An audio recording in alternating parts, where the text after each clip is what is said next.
UP BJP ने संकल्प पत्र फिलहाल रोक दिया है। आज संकल्प पत्र जारी नहीं किया जाएगा और ऐसा इसलिए क्योंकि आज स्वर कोकिला लता मंगेशकर का निधन हो गया है। राष्ट्रीय शोक भी घोषित किया गया, ऐसी जानकारी भी सामने निकल के आई है। और ये बता दें, आज बीजेपी का संकल्प पत्र जारी होना था, लेकिन फिलहाल ये कार्यक्रम स्थगित कर दिया गया है। लता मंगेशकर निधन के चलते अगली तारीख का ऐलान जल्द किया जाएगा, ऐसी जानकारी फिलहाल दी गई है। बीजेपी दफ्तर में 2 मिनट का मौन रखा गया है। इस वक्त ये बड़ी खबर हम आपको बता रहे हैं, बीजेपी का संकल्प पत्र जो कि आज जारी किया जाना था वो फिलहाल स्थगित कर दिया गया है। तारीख जल्द बता दी जाएगी, अब कब संकल्प पत्र जो है वो जारी किया जाएगा। इस वक्त ये बड़ी खबर आपको दे रहे हैं। आपको बता दें, लता जी के निधन के बाद ये स्थगित किया गया है कार्यक्रम। संकल्प पत्र बीजेपी आज जारी करने वाली थी बीजेपी दफ्तर में, लेकिन अब ये जानकारी सामने आई है, स्वतंत्र देव सिंह की तरफ से जानकारी दी गई है कि फिलहाल इसको स्थगित किया गया, यानी कि आज संकल्प पत्र घोषित नहीं किया जाएगा। एक बड़ी क्षति आज हुई है लता जी के निधन के बाद और इसीलिए इस कार्यक्रम को भी स्थगित किया गया। भाजपा का जो संकल्प पत्र आज जारी किया जाना था चुनाव को लेकर,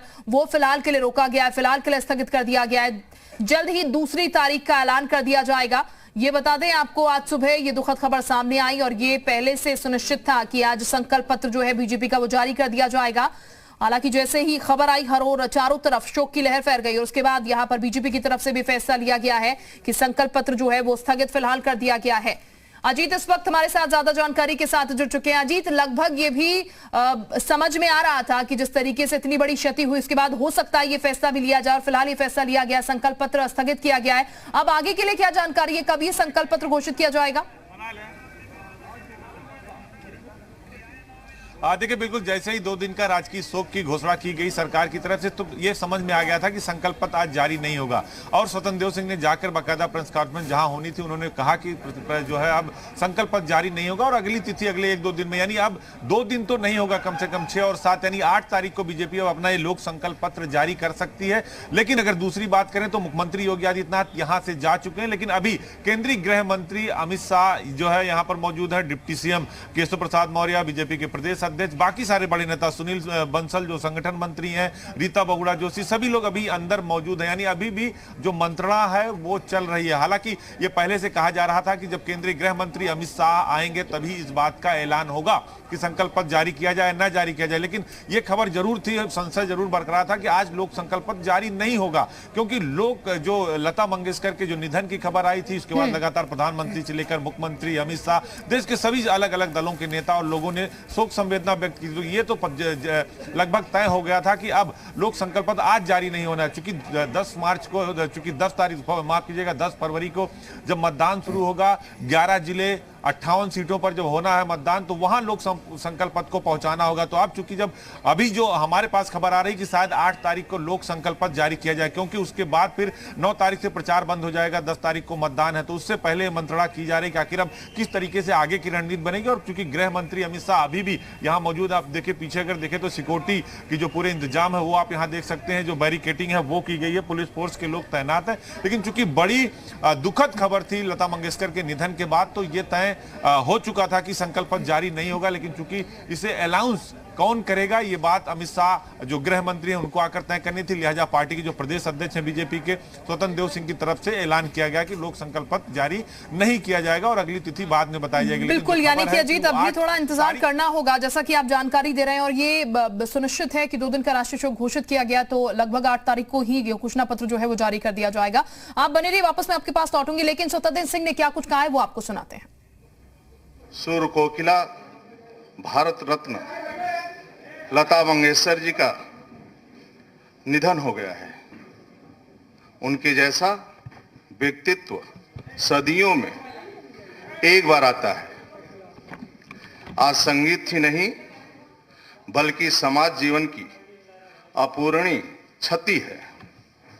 लता जी भारतीय संस्कृति की प्रतिमूर्ति थी। इस दुखद समाचार के कारण आज घोषणा पत्र 2022 का कार्यक्रम स्थगित किया गया है। अगली तिथि की घोषणा जल्द ही की जाएगी, जबकि अन्य राजनीतिक कार्यक्रम यथावत रहेंगे। ओम शांति शांति शांति। आग्रह करूंगा कि 2 मिनट के लिए मौन के लिए अपने स्थान पर खड़े। तो अगली तिथि जल्द ही निर्धारित कर दी जाएगी। मौन रखा गया है बीजेपी कार्यालय में 2 मिनट का। अजीत हमारे साथ लगातार बने हुए हैं। अजीत, जाहिर तौर पर एक बड़ी क्षति हुई है और बीजेपी की तरफ से फैसला लिया क्योंकि राष्ट्रीय शोक यहां पर घोषित किया गया है 2 दिन का। अभी ये कहा जाए, चूंकि आज इंतजार हो रहा था कि घोषणा पत्र में क्या कुछ चुनावी वादे जो हैं यहां पर किए जाएंगे, जनता से थोड़ा सा डिले यहां पर होगा, लेकिन 8 तारीख को बीजेपी की भी कोशिश रहेगी कि जल्द से जल्द इसे सुबह ही घोषित कर दिया जाए।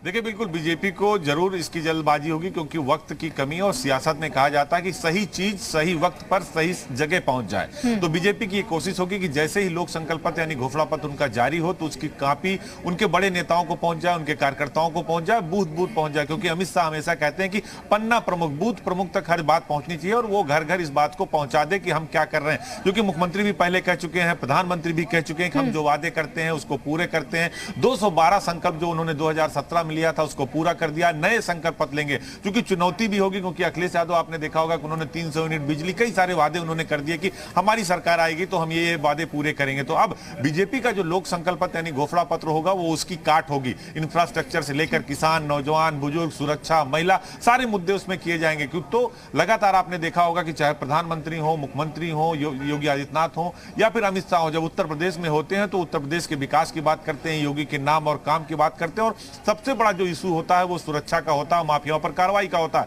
बुलडोजर का होता है। आपने देखा होगा कि लगातार समाजवादी पार्टी ने चिट्ठी से लेकर लगातार उनको माफिया सबसे बड़ी आपत्ति रहती थी और लगातार बीजेपी अटैकिंग मूड में रहती, सत्ता आक्रामक रहती है। हमेशा आपने देखा होगा कि सत्ता बचाव मुद्रा में रहती है, लेकिन यूपी में सत्ता आक्रामक मुद्रा में है और विपक्ष जो है वो बचाव की मुद्रा में है। तो जो ये लोक संकल्प पत्र होगा इसमें सारे वादे जो पूरे किए गए उसकी बात की जाएगी और 2022 के चुनाव में का जो लोक संकल्प पत्र होगा कि आगे हम अपने 5 साल में क्या करेंगे, 5 साल में क्या रणनीति होगी। डिप्टी सीएम दिनेश शर्मा से जब सुबह हम बात कर रहे थे तो उन्होंने यही बात कही कि वो तो 3 घंटे बिजली अखिलेश यादव नहीं दे पाते थे, हमने 24 घंटे बिजली दे दिया है और हमारा मुकाबला समाजवादी पार्टी नहीं कर सकती। तो इसी बात से आप अंदाजा लगा लीजिए तो कि बीजेपी ने अपने लोक संकल्प पत्र में, घोषणा पत्र में एक एक चीजों को, एक एक बिंदुओं को बहुत ही सोच समझ कर रखा है। और हमारे हिसाब से जो जानकारी हमारे पास है कि वो महिला सुरक्षा से लेकर नौजवान, रोजगार, सभी चीजों की बात की गई है। किसानों को विशेष तौर पर फोकस किया गया है। और इसके पहले जब 2017 में सरकार आई थी तो पहला हस्ताक्षर या कैबिनेट में जो पहला फैसला था वो 36,000 करोड़ किसानों के कर्ज माफ की थी। तो इस बार लोक संकल्प पत्र की जो सबसे बड़ी बात होगी वो क्या होगी, क्योंकि पश्चिम में किसान आंदोलन, उत्तर प्रदेश में जो लॉ एंड ऑर्डर का मुद्दा, इन सभी मुद्दों को ध्यान में रखा गया। इंफ्रास्ट्रक्चर, क्योंकि आप देखेंगे हर प्रेस कॉन्फ्रेंस में सीएम कहते हैं दिव्य और भव्य कुंभ, तो इन सब बातों का भी जिक्र होगा कि हमने ये किया और हम ये आगे करेंगे। तो अभी हमको इंतजार करना होगा अगले 2 दिन का, क्योंकि अब जो सूचना है लगभग 8 तारीख को ये लोक संकल्प पत्र जारी किया जाएगा। बिल्कुल, यानी कि 8 तारीख का इंतजार करना होगा संकल्प पत्र के लिए। बहुत शुक्रिया आपका जी तमाम जानकारी देने के लिए।